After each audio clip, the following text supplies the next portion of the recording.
मधुमय बंसी तान सुनी मोहित सब ब्रज नारी। बिहुबल भय वर्णन करथि बिसरि बिसरि घर द्वार। बहार बहार मधुबन में आई है बंसी बहार। शरद चंद की किरण खिली है चकमक चकमक विविध कली है। भ्रमरों की है झंकार। बहार बहार मधुबन में आई है बंसी बहार। मंद वायु मादक गंध लेकर आया सबको निमंत्रण देकर। मधुबन में है सुख सार। बहार बहार मधुबन में आई है बंसी बहार। इतने में ही कदम के नीचे मुरलीधर मधुस्वर से सींचे। रहा न मन में संहार। बहार बहार मधुबन में आई है बंसी बहार। गोपी सब में हलचल मच गई। जहाँ तहाँ सब कुछ तज चल गए। उल्टा पुल्टा कर श्रृंगार। बहार बहार मधुबन में आई है बंसी बहार। जो गोपी पर बस हो रुक गई वह भी प्रेम में तन को तज गई। पहुँची जहाँ सरकार। बहार बहार मधुबन में आई है बंसी बहार। तो रात से पहले भगवान कृष्ण ने जो बंसी बजाई ऐसा अनुपम ऐसा मधुमय कि सबको मुग्ध कर दिया। बंसी की तान सुन के, बंसी का स्वर सुन के, बंसी के आवाज को सुन के जो जैसे थी जिस स्थिति में थी सब अपने अपने काम काज घर द्वार सबको त्याग के भगवान कृष्ण के पास पहुंच गई। और जो गोपी परवश होके यानी विवश होके नहीं जा पाई, रुकावट आया जिन गोपियों को के सामने, उन्होंने क्या किया तो भगवान कृष्ण के प्रेम में उन्होंने अपने शरीर को ही त्याग दिया और भगवान के पास पहुंच गए। जो गोपी परवश हो रुक गई वह भी प्रेम में तन को तज गई। पहुंची जहाँ सरकार। बहार बहार मधुबन में आई है बंसी बहार। तो जिन गोपियों के सामने रुकावट आया, जो पराधीन थी, वो भगवान कृष्ण के प्रेम में अपने शरीर को ही त्याग के भगवान के पास पहुंच गई। अब जब सब सखियां सब गोपियां भगवान कृष्ण के समीप पहुंच गई तो अब भगवान उन सब गोपियों से पातिव्रत धर्म का उपदेश देने लगे। कहने लगे, कहलनी गोपी के भगवान अद्भुत त्याग के स्वागत कैको नारी धर्म महान। कहलनी गोपी के भगवान। बंसी की तान देके सबको बुला लिया और बुलाने के बाद अब सबको पातिव्रत धर्म का उपदेश देने लगे। कहने लगे भगवान कृष्ण गोपियों से, देखले श्री वृंदावन शोभा जाई जाओ निज निज गृह। पतिव्रता के आन जगह पर पतिव्रता के आन जगह पर ठहरब नहीं कल्याण।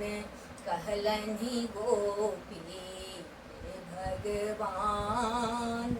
कहने लगे देखो पतिव्रता स्त्री को किसी अन्य जगह पे रुकना ठहरना उचित नहीं है, इसलिए चलो स्वागत है, आए आप लोग। वृंदावन की शोभा को आप सबों ने देख लिया, अब आप लोग अपने अपने घर को जाइए, क्योंकि अपना अपना स्वामी के सेवा ठीक कर्तव्य अहाँ के। अपना अपना स्वामी के सेवा ठीक कर्तव्य आहाँ के। शिशुवाछा परितोष करूँ हाँ, शिशुवाछा परितोष करूँ सब बिकल है अनजान। कहलनि गोपी के भगवान। आप लोगों का धर्म है, कर्तव्य है कि आप लोग अपने अपने पति की सेवा करें। और आप लोग अपने घर द्वार को छोड़ के आ गए हैं, बच्चे आपके बिलख रहे होंगे, तो आपका धर्म बनता है कि पति सेवा करें और अपने परिवार को देखें, अपने बच्चों को देखें। तो अब वृंदावन का शोभा आप लोगों ने देख लिया, अब अपने अपने घर को जाइए। इतना ही नहीं तो पतियरोहून के परिजन के निस कपट भाव से भी। पतियरोहून के परिजन के निस कपट भाव से भी। हमारे प्रेम नहीं अनुचित ठीक हाँ, हमारे प्रेम नहीं अनुचित ठीक पर करूँ नक सम्मान। कहलनि गोपी के भगवान। पति ही नहीं, पति के परिवार को भी निष्कपट से, कपट रहित, छल रहित होके उनका सेवा करना आप लोगों का धर्म है, आप लोगों का कर्तव्य है। हमसे आप लोग प्रेम करती हैं, ये अनुचित नहीं है, उचित है। लेकिन सबसे पहले आपका धर्म बनता है कि आप अपने पति परिवार सहित पति का सेवन करें, उनकी सेवा करें निश्चल भाव से। इतना ही नहीं और क्या, तुलसी अभागा वृद्ध रोग्न जड़ होया निर्धन पति हो। कदम पिहुन का तज तिन पत्नी, कदम पिहुन का तज तिन पत्नी। जो होती पतित समान, कहलनि गोपी भगवान। श्रीमद् भागवत में ये भगवान कृष्ण उपदेश दे रहे हैं गोपियों को कि दुःशील यानी खराब स्वभाव का, दुर्विचार का हो, वृद्ध हो, अभागा हो, रुग्ण हो यानी बीमार, निर्धन हो, लेकिन ऐसे पति का भी अपमान जो पत्नी करती है वो महापातकी होती हैं, महापतित के समान उनको माना जाता है। इसलिए हे सुंदरियों, हे गोपियों, अब आप लोगों ने वृंदावन की शोभा का आलोकन कर लिया है, अब अपने अपने घर को जाइए। तो श्रवण ध्यान दर्शन कीर्तन सन, नहीं अच्छी आलिंगन। श्रवण ध्यान दर्शन कीर्तन सन, नहीं अच्छी आलिंगन। पर नर के संपर्क बोझी का, पर नर के संपर्क बोझे का। करियो गृह प्रस्थान, कहलनि गोपी भगवान। आप हमसे प्रेम करती हैं, हमें आप लोगों का प्रेम है, ये उचित है। लेकिन श्रवण करना यानी सुनना, ध्यान करना, कीर्तन करना, इससे बढ़ के आलिंगन नहीं है। समीप का, समकक्ष का मिलन श्रवण ध्यान दर्शन कीर्तन से बड़ा नहीं है। इसलिए आप लोग श्रवण कीर्तन करते हुए अपने अपने घर को जाए। आइए, हो गया, आपने वृंदावन की शोभा को देख लिया, हमारा दर्शन आपका हो गया, अब आप सब अपने अपने घर को जाइए। अब गोपियाँ सब अपने अपने घर द्वार छोड़ के आई हुई थी, अपने मन में कामना लेके कि भगवान कृष्ण के पास जाएंगे, इस तरह बात करेंगे, इस तरह बैठेंगे। और भगवान कृष्ण अब पातिव्रत धर्म का उपदेश देने लगे, उनको घर जाने के लिए कहने लगे। अब सब के सब गोपियाँ जैसे आसमान से कोई कामना लेके जाता और वो पूर्ण ना हो, तो जैसे कोई आसमान से गिरता है, इस तरह उन लोगों को चोट लगा और सब के सब दुखी हो गई। और भगवान कृष्ण तो उनके अंदर जो कामना, भगवान तो निश्चल प्रेम चाहते हैं, कामना सकाम प्रेम उनको प्रिय नहीं है, निश्चल प्रेम प्रिय है। उनके अंदर जो काम वासना थी, भावना थी, कामना लेके आई हुई थी, उसको भगवान ने चूर चूर कर दिया। अब सबके सब स्थगित हो गई, सबके अंदर जो मोह था सब टूट गया। तो प्रभु के वचन सुनी सबके मनोरथ टूटलन, तार सो खसली औठा सा माटी खोदत नीचा मुख, कह कान लगली प्रियतम के अदना जे का, निरसल भाषण सो अकबा कैले रहली, मोह टूटल पर प्रेम के कोप, सकनी ते भजली। अब भगवान कृष्ण का इस तरह का वचन सुन के सब गोपियों के अंदर जो मनोरथ था, कामना था, वो तो चूर चूर हो गया, लेकिन प्रेम तो निश्चल था ही।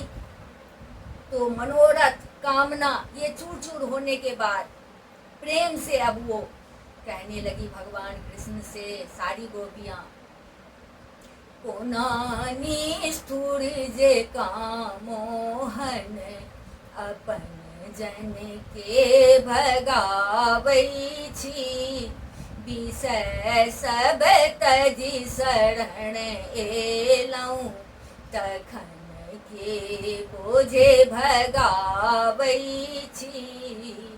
हे प्रभु, कैसे आप भगा रहे हो? घर द्वार बाल बच्चा सबको त्याग के, सबको छोड़ के मैं आपके शरण में आई, आप कैसे निष्ठुर हो हैं? किस तरह आप मुझे भगा रहे हो? हाँ ठीक है, आपने मुझे पातिव्रत धर्म का उपदेश दिया, यथार्थ है, उचित है, परंतु हे प्रभु, पति प्रत धर्म जे कहलऊं, सकल हम सत्य मानै छी, सभक आत्मा जखन अपने कोना अदना बनावै छी। हे प्रभु, पातिव्रत धर्म का आपने उपदेश दिया, उचित है, ठीक है, लेकिन सबके आत्मा में तो आप ही निवास करते हो, सब तो आपका ही स्वरूप है, तो फिर क्यों अन्य बना रहे हो मुझे, क्यों पराया बना रहे हो मुझे?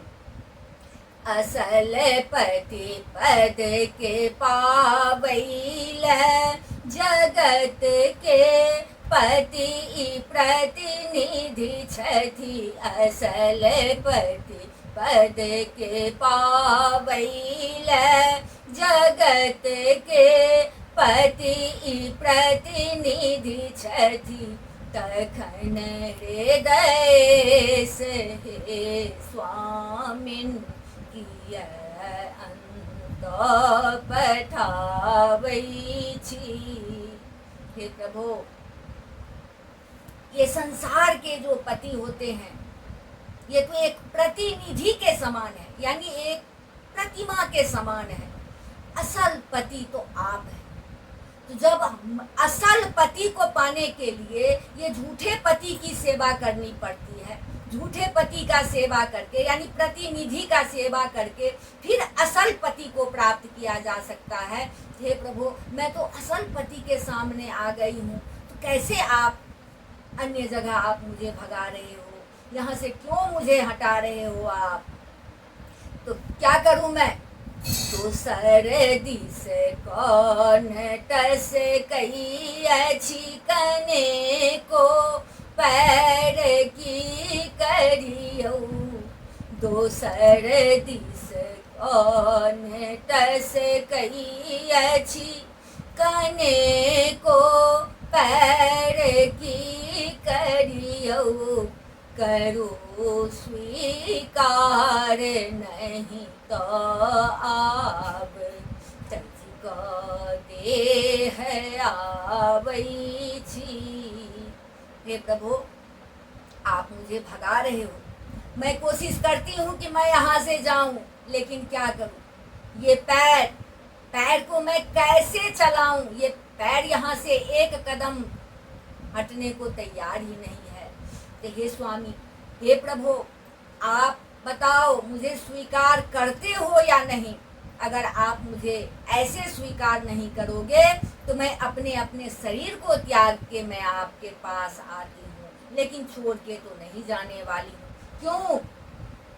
चिनक पद पद्मल पद्मा सकल अभिलाष के छोड़ल, जिनक पद पद्मल पद्मा सकल अभिलाष के छोड़ल, कोना ओ छवि छोड़ल जेतई जे हमरा सँ छोड़ावै छी, कोना निष्ठुर जे कामोहन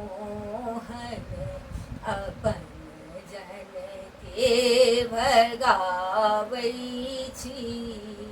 हे प्रभु, जिस चरण कमल को महालक्ष्मी पद्मालया ने भी नहीं छोड़ा है, लाख अपमान को सहन करके, और उन्होंने आपको वरण किया, तो ऐसे चरण कमल के समीप होके मैं कैसे ऐसे चरण कमल को छोड़ सकती हूँ? हे प्रभु, मैं इस चरण कमल को छोड़ के कहाँ जाऊँ? नहीं जा सकती। इस प्रकार जब सारी गोपियाँ निश्चल हो गई तो भगवान कृष्ण ने देखा कि अब इनके अंदर कोई किसी प्रकार का मल नहीं है, किसी प्रकार का कामना नहीं है, किसी प्रकार का मनोरथ नहीं है। ये सारी गोपियाँ निष्काम भाव से, निश्चल भाव से हमसे प्रेम करती हैं। तो भगवान कृष्ण ने उन सभी गोपियों के साथ भी महारास किया। जिस रास को कि देखने बोले शंकर भी नहीं मान सके, वो भी गोपेश्वर बन के उस रास में पहुँचे थे। तो इस प्रकार श्रीमद् भागवत के 10वें स्कंद का ये कुछ पद्य था जो मैंने आज वर्णन किया। इसके बाद महारास का आनंद सभी ने लिया और भगवान कृष्ण सभी गोपियों के बीच में, दो गोपी के बीच एक एक मोहन प्रकट हो गए और ये शरद पूर्णिमा के रात्रि में महारास किए। बोलिए श्री कृष्ण चंद्र भगवान की जय।